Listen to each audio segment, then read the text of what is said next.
Hey, podcast listeners, Mark Cole here. I'm the CEO of Maxwell Leadership, and I would like to welcome you to the Maxwell Leadership Podcast.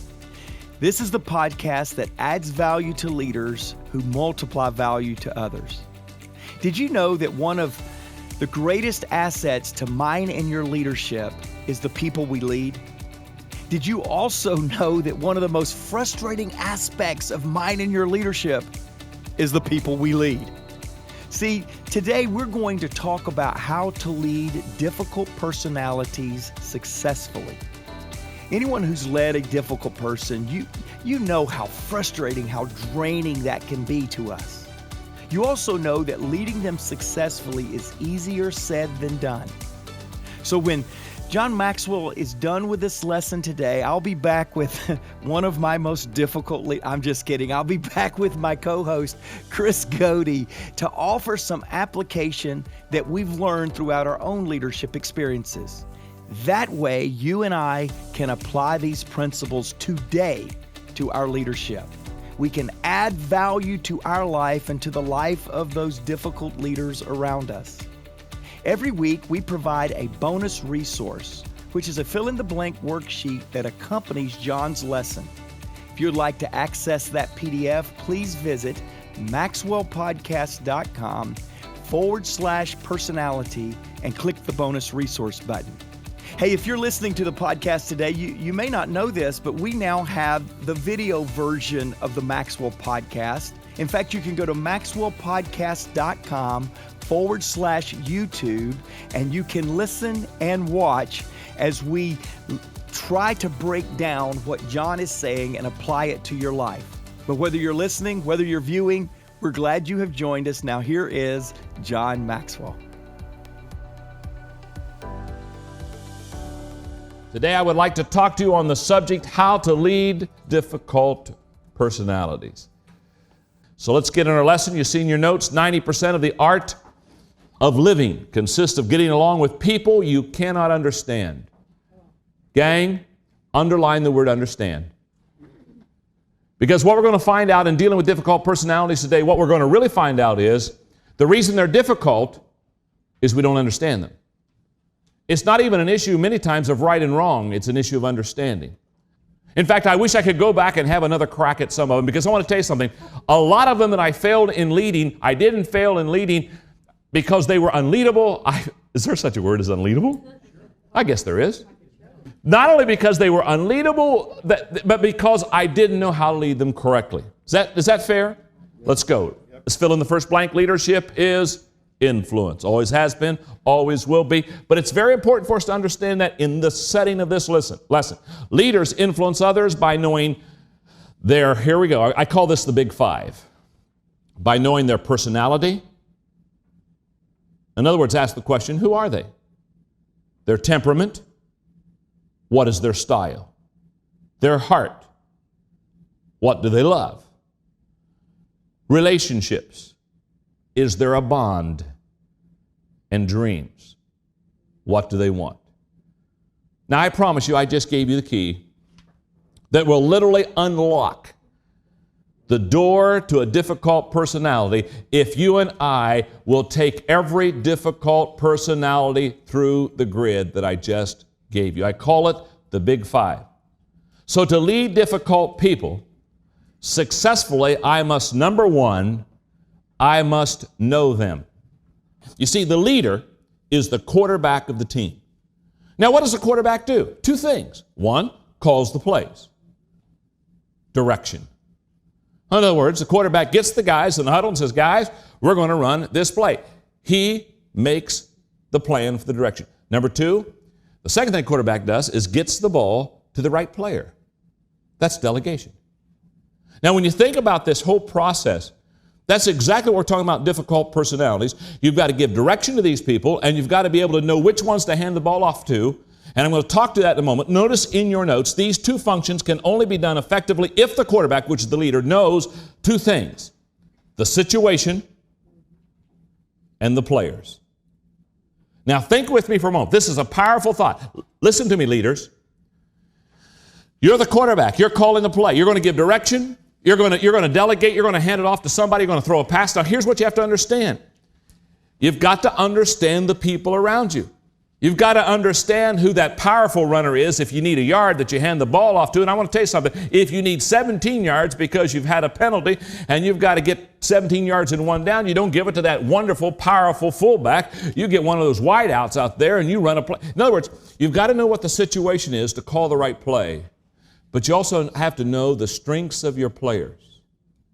And the number one failing in dealing with difficult personalities is that we see the difficulty of their personality so strongly that we do not take time to go underneath of that difficulty to understand them so we know how to handle them correctly. In your notes, when we cannot effectively evaluate situations and people, we will continually lose. I spent 3 days with 30 other guys with Peter Drucker about 5 years ago. And he compared, as he sat there doing some mentoring with us for those 3 days, he compared a leader to an orchestra conductor.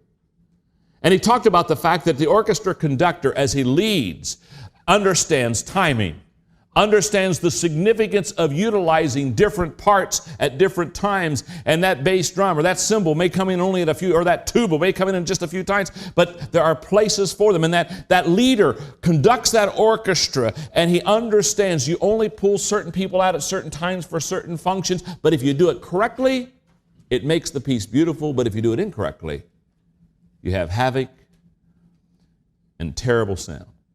That's exactly the way it is. I can think back when I was pastoring a Skyline, because I had to develop people constantly. I had my board around me, and I had 16 players on my board. Can I tell you something? I knew them all. I mean, when I say I knew them all, I knew those guys better than they knew themselves. In fact, if the two of us would have taken a test, I would have scored higher on them than they would have scored on themselves. And you know why? That's my job. And so therefore, when my vice chairman, Bob Taylor, if there was something I wanted to see creative happen in the church, I always let him lead off. Remember, when you ever get a group of people together, you always let the person lead off that has that strength. That gets you started on a positive note, and that also helps you to make progress. And so when I wanted something creative, I always handed it to Bob Taylor, because Bob Taylor is the maker of Taylor Guitars. He owns the company. And Bob Taylor loves creativity, and he loves something that's different. And in fact, his goal in life, you know what Bob Taylor's goal in life is to make a different acoustical sound by a guitar that's ever been made in the history of music. And he's the top guitar maker in the world today. But he likes something creative.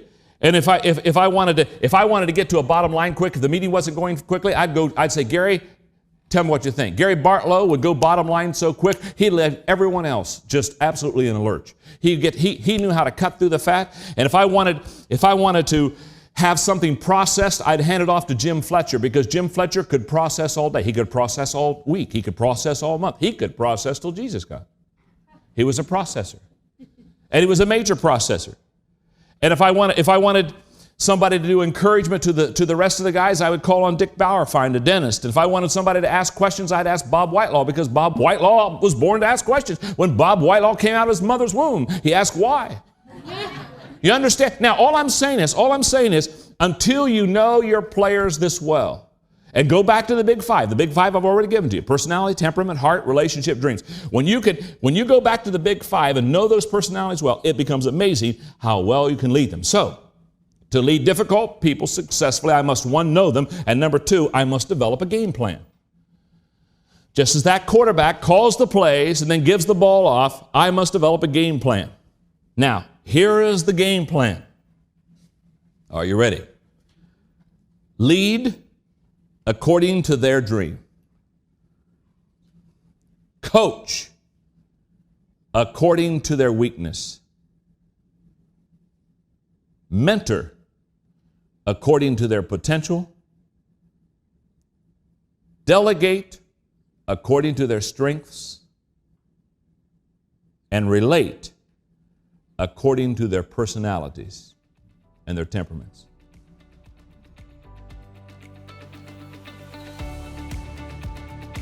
Before we jump into today's content, let's talk about time and how 24 hours never seem to be enough to get anything done. As a leader of a growing business, you eventually realize that you can't do everything on your own, at least not well. Your job is to be the visionary, but instead, you spend countless hours on tasks that could be done easily and arguably better by someone else. And that's where the powerful multiplying effects of delegation prove mission critical. Our friends at Belay know the demands on leaders all too well. They are the incredible organization that is revolutionizing productivity. With their virtual assistants, their bookkeepers, social media managers, and website specialists, they grow businesses just like yours and mine. So to help you start delegating, Belay is offering their latest book, Delegate to Elevate, for free. In this ebook, you'll learn how to reclaim time to focus on what only you can do by delegating to unleash the power and unleash the multiplying effect of entrusting others. To claim this offer, just text the word Maxwell to 55123 for your free copy today. That's MAXWELL to 55123. In no time, you'll be back to doing what only you can do, growing your business. Wow, Chris, welcome back. But I told you, I want to go apply this lesson. I don't want to talk about it. It's a mic drop moment for me, especially where I am in my leadership now. And so I'm looking forward to debriefing and kind of applying this. We'll apply it to our life. And if everybody's watching or listening, they can pay attention to how we apply it to our life. You know, there's a real good quote. I don't know who to attribute it to, but I love this quote. It says, when you need help in life, pay attention to who makes it happen and who makes excuses. And I love that because a lot of times we look at difficult people as people that are making excuses or not effective, yet really difficult people is not what John's talking about that makes excuses. He's talking about the people that we need to learn more about. Yeah. I love debriefing this with you today. Well, we talked about it before we got started about this could be a couple of hours. Like this is, not only do we need to apply it, there's just a lot of meat here. And and I love how John just vulnerably starts out and says, man, as I look back over my leadership career, I just didn't know how to lead them correctly. Yeah, we have them in our lives, right? We have those difficult people. Now, if you're listening to us or you're watching us on YouTube, which, Mark, thanks for inviting me back. Now that we're on YouTube, I was concerned once we went to YouTube, I wouldn't be invited back. But one of the things I love about this is we all have them in our life. If you're sitting here saying, I don't have any difficult people, you may be that person. Yeah. And by the way, what I love about this, too, is that other people look at you as difficult, by the way. So it's not us just looking at other people. And I think this is just a great lesson for us to unpack. A couple of things I thought of as we get started. What I want to do is I want to talk to you really in two different areas on this. How do you practically apply this as a leader in a one-on-one setting? What does that look like for you? And then I want to talk about how you handle it as you lead a team of difficult personalities, as you talked about in the intro. One of those is me. And we have many others. And by the way, you should have that. You should have that type of tension in your team. And you call that out on us. You say, hey, we need to hear from different personalities. And, well, how would you do this? And there should be that tension. And so we're going to dive in and we're going to talk about that. I thought about John's Leader Shift book. In the first chapter, he talks about going from a soloist to a conductor. Right. Tons of great quotes in there. One of them makes me think about Stephen Covey's, where you have to seek to understand before being understood. Right. This is in our wheelhouse of so much content for us to talk about. And the other thing I want to just mention before we get into this is when people are alike, when you have similar traits, and as John goes through and talks about when you understand them and know them, you're like, man, we were separated at birth. I know them. At times, there'll be a little bit of tension. But what we got to be careful about is when we're completely opposite of them, that's where we identify them as difficult. And what ends up happening is we disconnect from them, right? We're like, we just can't deal with them, whatever. And you're missing how they were created and their people. So with that as context, I've seen you lead many different personalities and do an incredible job at that. Some of them are difficult. Talk a little bit about, like, when you are challenged with that opportunity to lead an individual that is maybe opposite than you or some of your other team members, can be difficult in the way they think and the way they lead, the pace at which they play. Where do you go with that? How do you approach that in a one-on-one leadership setting? Chris, I'm going to take a couple of minutes here, if you don't mind, to respond, because something you said really made me reflect on something I've learned in the last couple of weeks with my wife, Stephanie. And don't send her the link. That's right. We'll keep it here. Keep it right here. Yeah. But first, let me say this in specific to your question on how I have done this over the years. I'm a relational leader. So one of the things that John really has worked with me on, and I've shared it with our podcast listeners for a long time, was, I want to please people, and at times in my life, I've wanted to please them more than lead them. And if you haven't heard that, go back to all of our podcast listeners, because I've referred to it a lot. Yeah. But in that, really, I just wanted to win with people. I didn't want to win the day. I didn't want to win the argument. I didn't want to win necessarily my way and my will. Now, come back to something I learned about myself with Stephanie. I'm going to go back to that in just a moment. But I really wanted to win the day with people so that I would have an ability to influence them tomorrow. So a lot of my working with difficult people that you just complimented me on comes very natural in my desire, my relational bent toward connecting with people to have another day of opportunity with them. So difficult, not difficult. I want to win the day with them because tomorrow we've got another opportunity. Yeah. And I just think like that. Yeah. Well, what happens is sometimes I miss the moment of really helping a leader that can come to a better revelation of themselves in the difficult moment because I'm too busy trying to patch it to get to tomorrow. And so as complimentary as you have been through the years, and this is not the first time I've heard you say, I'm one of the best at difficult one-on-one conversations. I don't give myself that same report card. John's been very complimentary to me on that. But what I will tell you I've learned since John taught me, do you want to lead or love more?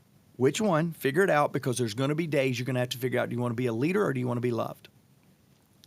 When I began to apply that into dealing with difficult leaders, I began to do some of the things that John talks about in our lesson. Yeah. Know their personality, know their temperament, know their heart, know their relational bent, know their dreams. And I began to pay attention to that, and then I would walk into a meeting trying to move them toward their desired outcomes, toward their bent, and then began to take the opportunity to even have the difficult conversation right there on the spot, rather than prepping them. Okay, now let's have the difficult conversation. It caused me to be faster as a relational leader. So one example that I can think of is a very strong leader, very difficult leader, a leader that, to be honest with you, many years ago was not necessarily liked by everybody in the organization, a pretty difficult leader. Well, I had an infrastructure, a silo organization that would allow them to lead pretty much insulated. So every once in a while they'd come and ruffle a few feathers, but pretty much insulated. But what I understood is that leader respected strong leadership. John never had a problem with that leader. Other people may not have had a problem with that leader. But when I would come in with my relational, how you doing, what's going on, let's hug it out, I would leave and no change was happening because that leader respected strong leadership. Yeah. And I'll never forget a very particularly difficult time in our leadership relationship to where I dropped 3 or 4 things that I was doing at the time, very important things. And I came back and I laid it on the line and I said, let me tell you this, you keep going that direction and this is the last day you'll go that direction, so figure out another direction, because we're not doing that. And I'll never forget when that leader that typically, I didn't have many conversations like that with that leader looked at me and went, this is the best meeting we've ever had. Let's go this way over here. Yeah. And if you're watching by YouTube, which all of you should, I'm pointing the other direction because this leader really appreciated strong leadership. And I'll never forget the moment, Chris, to where I realized that I actually had gained respect and relational equity by doing something that if I'd have done to 90% of my other leaders, they would have lost it, felt like I was dishonoring them, demeaning them, devaluing them, and it's because that leader needed that. To illustrate, underline the point, Every leader needs to be understood That's right. by their leader on how to be effective with them. That's right. Now, so I told you I was going to be a little candid here. I'm working on this. So everybody in podcast land, when you come up and say thank you and you're listening to the podcast, Mark, thank you. Here's almost, Chris, what I hear all the time. Thank you for your authenticity. What they're really saying is thank you for opening up the closet and letting all your junk fall out. And this is going to be one of those moments, and I'm not sure where to go on this, except I'm going to take one step in front of the other. I asked my wife, Stephanie, a couple of weeks ago, I said, do you think I love conflict? And it was that quiet right here. And I would ask you that right here on the podcast, but I don't, because I think most people in our organization think that I like conflict. I'm a contrarian. I like to come at it. And she said, no, I don't think you like it. And she said, I think you hate it. And of course, she was applying it to our relationship. And, Sure. and when we get into moments of conversation, speaking of leading difficult people, she's trying to lead me, a difficult person. And she said, no, I don't think you do. She said, I think you like control, not conflict. Now, dude, that rocked me, because I think the reason I come hard and conflict with people sometimes, because I do love a good argument, but I love to win. And if I don't win, and if it prolongs and we don't reach a conclusion, I don't like that, because I want the situation to be controlled when I'm done with the argument. And I'm working through that, Chris, but the reason I felt like that was important, as I reflected in your opening comments right there, is leaders need to understand what it is that drives one another. Yeah. And I thought conflict, iron sharpens iron. I have a consulting firm, the Iron League, and iron sharpening iron, it was like that conflict statement with me. But I really think that conflict is a tool to control, not control a tool to conflict. Because some people conflict with one another and they do that with a spirit of control. I don't. I use conflict to get into control of a situation. And I'm not sure if that's bad or good. I'm just helping you know how to lead a difficult person right here as you try to co-lead with me and help me run this organization. What do they call that? That's a mic drop right there. Matter of fact, can we have Stephanie and you can step offside? I'd like to talk to Stephanie. As long as Sarah can come in. Yeah, no. That is brilliant. Yeah. That is brilliant, and I think that's spot on. Knowing you for so many years, and you often say, "Don't mistake my intensity, right, for my passion." Well, your passion is driven by what you want to do. Your purpose behind things, which is you want to control the situation. And so, I think that's awesome that you were able to kind of share that. Now, I want to take that example and the one you gave previously with another team member, and talk a little bit about this, because I think what you're saying to everybody is that we need to lead people the way they need to be led. Right. And so many of us just lead people how either has been modeled for us in the past or how we like to be led. You and I, highly relational. So what do? We go straight down the relational in order to get an outcome. And we just need to begin to understand our people, which I love where John's talking about this in that first point where he says, you got to know your people. John developed this methodology, the 5 levels of leadership. Mm-hmm. The foundation to successful influence with people is level 2, where he talks about you have to connect with people. And the great thing about that is adversity connects, obviously understanding how they're wired connects, and then you go through their personalities, their temperament, everything he's laid out for you. You have to know that about your people in order to have conversations. You knew in that example, prior to the one with Stephanie, you could come in and say, you could drop the bottom line. You knew you could do that, and you would gain credibility for that individual. And I think what your underlying statement here is that you've got to truly know people. And John has given us incredible tools here, comments of beginning to understand people. Now, I want to shift you a little bit on this, because I think from a personal example, you're spot on, and you're really good at it in a one-on-one situation. I've also seen you do it in a team dynamic, and some of us are leading teams, leading organizations where we have difficulty in different departments, different verticals. And I've seen John teach you this and model it to where he'll bring somebody onto the team in one way or another, and they're a difficult personality. And he's like, but just trust me, they need to be here, but just trust me. if there's a values and a DNA match, John is totally open Yep. for that difficult personality. And so you have been riding shotgun, and I'm now seeing you do that Yep. with bringing people onto our team, with leading different team members. Talk about the dynamics and how that affects the culture and how you go about that with difficult team members. Well, and you are co-leading. You know what's interesting, podcast land, you may not know this, but when I joined John 22 years ago, Chris Goede was actually already on the team, and he was leading about a third of the company at that time in event operations and fulfillment. And so you've led for a long time the Maxwell way. Yeah.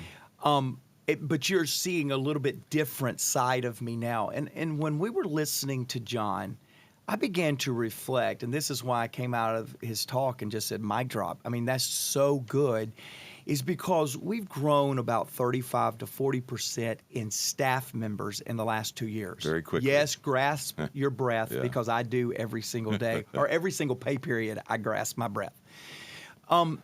Here's what I'm discovering, Chris. The bigger your organization, the more people you lead, and we've got some people leading 400 or 500 people plus that's listening to this podcast. The bigger the organization, the more tempted you are as a leader to allow the systems that you have created to become more important than the difficulty of the leaders on your team. That's a problem, guys. It's a problem. And I'm leading like that, Chris. I told you a little bit about this right before we went live today, is I'm realizing that I have opportunities and obstacles in our organization right now. And I'm expecting those opportunities or those obstacles to be dealt with a teammate in a system that we have created. And yet that system, that division or that solutions group may not be gifted with the greatest strengths to attack that opportunity or to solve that difficulty.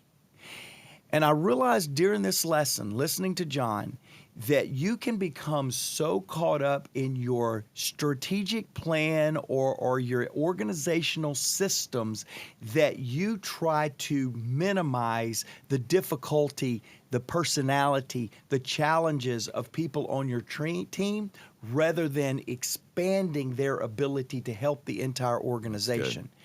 And it struck me, Chris, as we were listening to this today, that you and I have a responsibility. If we apply this lesson, and you help me with business development stuff, you're helping me with the trajectory of our organization, it occurred to me, I'm going to quit telling and I'm going to start showing you and I, and the rest of y'all can listen in or watch in.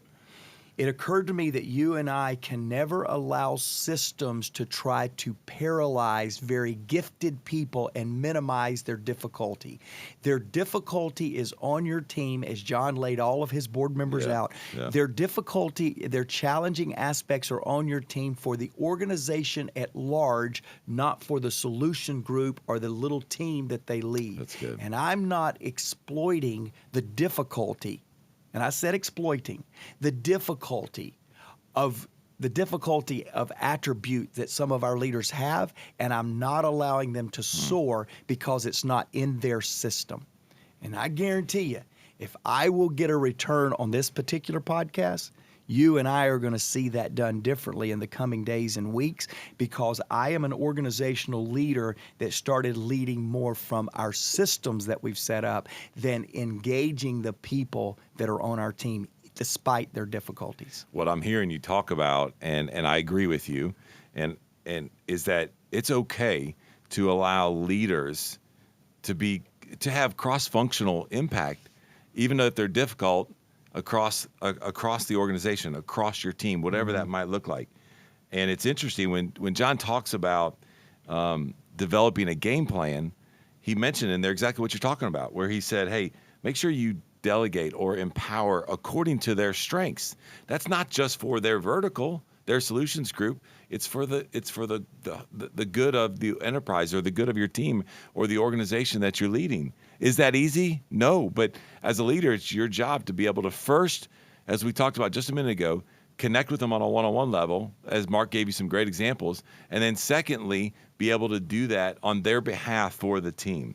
And so I think that's absolutely gold. Now, I'm going to let you wrap up, but as I wrap up, I'm going to put you on the spot for just a second. Yep. John gives us 4 very powerful questions at the end of this lesson. And one of them kind of struck me, and I want to get your feedback on this, because he said, hey, if the individual that has a difficult personality, which, by the way, is probably just opposite of yours, so it's just a different, not a difficult. We should look at it that way. He says you got to have yeses, okay, to these in all 4 of these questions. One of them, he says, is will they change? And I was struck by this because I thought, do we want them to change, or do we want to mold them? Do we want to shape them? When you bring people onto the team, and John has done this for so long, and I'm beginning to see you do this, you don't necessarily want them to change. You want them to shift and to mold and to shape. Talk a little bit about your expectations of leaders that are different than you or difficult, and your expectations of them and whether or not they change as you kind of wrap up for us today. Yeah. So, man, Chris, once again, I love this podcast. We could go on for a long time, but Jake is throwing eggs at us and rolling us with toilet paper.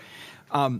Let me say this. Let me define change for a moment. Okay. Growth is change. Do I expect anybody, everybody, That's good. absolutely That's good. Anybody, potentially somebody, will somebody change? Yes, because growth is change. Yeah. Now, do I expect change? Yes. But here is what you're asking me. Do we want to change the personality or the skill sets or the strengths of the people on our team, or utilize them and set them free to live in their strengths? That's good. And the answer is absolutely. I don't want you to change. The one thing I want the world to see is I want them to see how good I see you as a leader. So I don't want Chris, the methodical, the processor, the thinker on our team. I don't have many of you on my leadership team of 11. I don't want to change those attributes of you, those strengths, those skill sets, those personality traits. But do I want you to change in that you know how to communicate those better? You know when to step up and insert yourself? Absolutely. Yeah, so that's knowing good. the things that you want to change and the things you don't want to change is part of the art of leadership, That's not fantastic. the skill set of leadership, the art of leadership. And so there are things, Chris, yes, that I want to change. There are things that I don't want to change. I want to explode into the world because it's your finest parts, and it's the things that the world will be better because of that. Love it. Change equals growth. Love You know, John did a book called, I love this book, Everyone Communicates, Few Connect.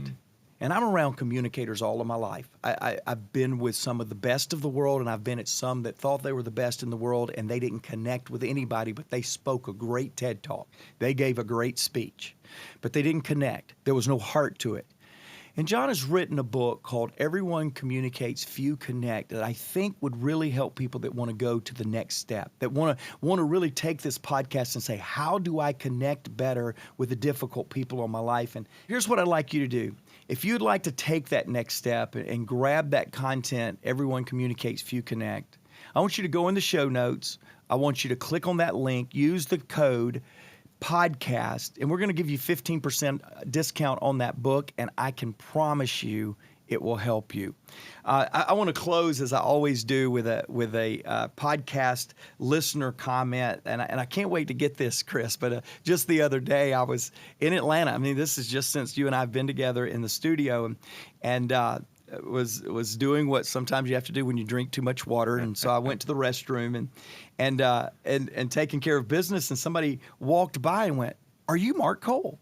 And I said, I am. And he said, I'm living in Atlanta now for the last 2 months, and it's because of you. And I go, oh, Lord. And he says, not only that, I brought all 18 families of my business from Texas to Atlanta because of you. And I said, now I've got some people really mad at me. He said, every Wednesday we listen to the podcast. We take notes. And when I cast the vision that we needed to move to Atlanta, every one of our families said, yes, we want to go because we love what the organization is doing. And Chris, I'm going to tell you, that was one of those moments where I just went, okay, I love what we get to do. Another podcast listener that we have, his name is Steve, and he was listening to the Building a Diverse Team podcast. He said, a great podcast and really relevant. The barrier of fear of conflict personally challenged my leadership and made me realize that this is an area of opportunity to become a better leader. The closing quote by Edward Kennedy is also very powerful. Here's what it was, if you'll remember. What divides us pales in comparison with what unites us. Steve said, it makes me think that with every differing opinion or perspective, there is a uniting factor, in other words, common ground. And if that uniting factor becomes the driving force for accomplishment and achievement, it can be immensely impactful. And Steve, all I want to tell you is your comment was not only relevant for that podcast, Building a Diverse Team, and we'll put that in the show notes if you want to go back and listen to it. Steve, your comments were relevant to today. And if Chris Goede was not so difficult and demanding that he had to be on here as a difficult person, Steve, I would have had you as the co-host today. That's all I can say. Hey, seriously, whether you're viewing today, and by the way, I hope more of you will go over to YouTube and check us out. But whether you're viewing or listening, I really do want to thank you for joining us today on the Maxwell Leadership Podcast. This is what we do at the Maxwell Leadership Podcast. We develop leaders who make powerful, positive change because everyone deserves to be led well.